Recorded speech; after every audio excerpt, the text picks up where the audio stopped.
மகாராஜா ஜனகர், எந்த மன்னிப்பை இத்தனை ஆண்டுகள் என்னால் எனக்கு கொடுக்க முடியவில்லையோ, என் சீதையின் பெற்றோர் அந்த மன்னிப்பை எனக்கு கொடுப்பார்கள் என்று நம்புகிறேன் அனுமான். பிரபு, மகாராஜா ஜனகர் மிகப்பெரிய ஞானி.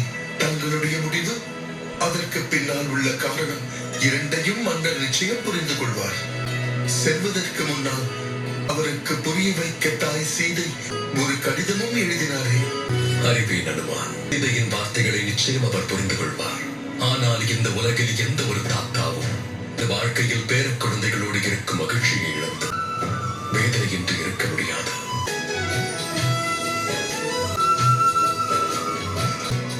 மகிழ்ச்சியாக இருந்தது. அழகான பயணம்.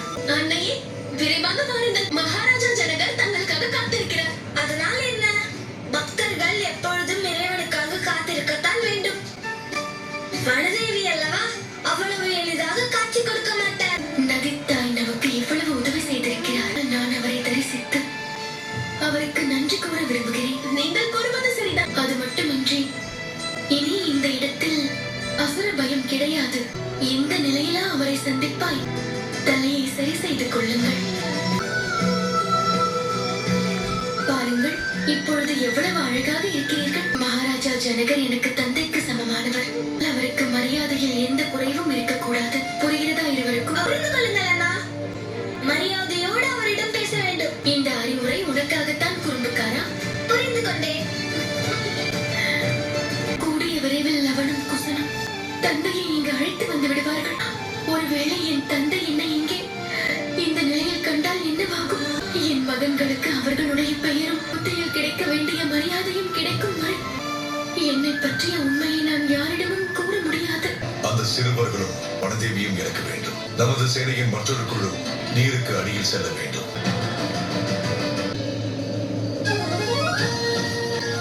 அரசே, அது மட்டுமல்ல, எங்கள் அன்னையும் நலமாக இருக்கிறார்.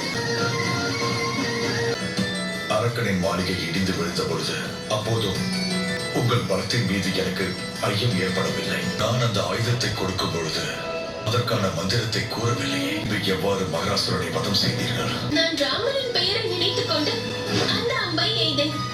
அந்த அம்பு மகராசுரனை வதம் செய்தது. ராமனின் பெயரில் அதிக சக்தி இருக்கிறது. அரசே, ராமர் கதையில் ஒவ்வொரு எழுத்தும் எங்களுக்கு மனப்பாடம். நீங்கள் எங்கள் வாளை கவனிக்கவில்லை போல் இருக்கிறதே. அதாவது 100% அனுமன் அவர்களைப் போல இல்லையா? 1% இருந்திருந்தால் எப்பொழுதோ வென்றுவிட்டோம். ஆபத்து ஏற்பட்டாலும் ராமனின் பெயரை கூறிவிடுவோம். எப்பொழுதெல்லாம் வேதனை மேகங்கள் சூழ்கிறதோ அந்த நேரத்தில் சீதையின் பெயரை சொல்வோம்.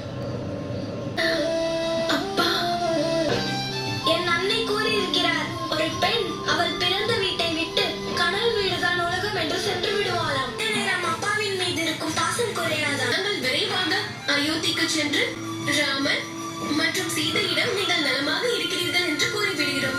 ராமர் கதையில் கடைசி அத்தியாயத்தில் தங்களது குரு என்ன கற்றுக் கொடுத்தார்? எங்களை சோதித்து பார்க்கிறீர்களா? அது ராமருக்கும் மற்றும் மகாராணி சீதைக்கும் பட்டாபிஷேகம் நடக்கும். அவர்கள் ஆனந்தமாக அயோத்தி மக்களை பாதுகாப்பார்கள். எப்படிப்பட்ட துரதிருஷ்டசாலினா! இத்தனை ஆண்டுகளுக்கு பிறகு தந்தையை கண்களால் பார்க்க முடிகிறது. ஆனால் அவர் முன்னால் சென்று நிற்க முடியவில்லை. இறைவா, எனக்கு ஏன் இந்த தர்ம சங்கடம்? என்ன செய்கிறீர்கள் சிறுவர்களே? எங்கள் அன்னை கூறியிருக்கிறார், அவருக்கு தந்தைக்கு சமமானவரா, அதனால் தாங்கள் எங்களுக்கு தாத்தா. பேர குழந்தைகள் தங்கள் தாத்தாவிடம் ஆசைகளை பெறுவது அவர்களின் தர்மம், உரிமையும் கூட. அவர்களை தூக்கி கொஞ்சி விளையாடும் மகிழ்ச்சியை, அவர்களுக்கு கதை கூறும் ஆனந்தத்தை, தாத்தா என்ற வார்த்தையை கேட்கும் ஆனந்தத்தை, அனைத்தையும் பறித்து விட்டேன். தாத்தாவின் ஞானத்தை பெற முடியாமல் இருக்கிறார்கள். கூடிய விரைவில் அவர்களை சந்திக்க எங்களுக்கு ஆசைகளை வழங்குங்கள். உன் எண்ணத்தை இவர் மூலம் தெரிவிக்கிறாயா? அதில் என்ன தவறு உள்ளது? உங்கள் இதயத்தில் இந்த குழந்தைத்தனத்தை என்றும் இறைவன் வைத்திருக்க வேண்டும். தங்களுக்கு கூடிய விரைவில் அவரை சந்திக்கும் வாய்ப்பும் கிடைத்துவிடும். நன்றி அரசே. மிக்க நன்றி அரசே.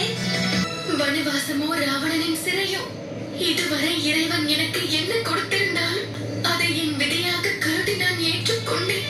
என்றும் குறை கூறியதில்லை. இல்லை, இது வேண்டும் என்று நான் உங்களிடம் கேட்கிறேன்.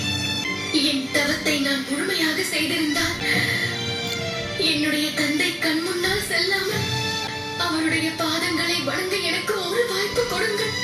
செல்வதற்கு மனம் வரவில்லை, ஆனால் செல்ல வேண்டும். நேரமாகிவிட்டது. நான் அவர்களை தரிசிக்க விரும்புகிறேன். நிச்சயமாக, தாராளமாக.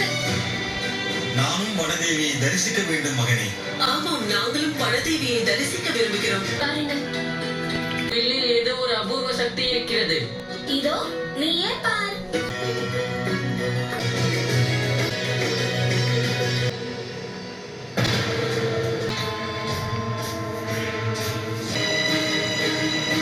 என் வேண்டுதலை நிறைவேற்றுங்கள் அன்னையே. என் வேண்டுகோளை கேளுங்கள். சோமகரன், குசன், ஏதோ தவறாக இருக்கிறது. இது குசனின் குறும்புத்தனமாக இருக்கிறது.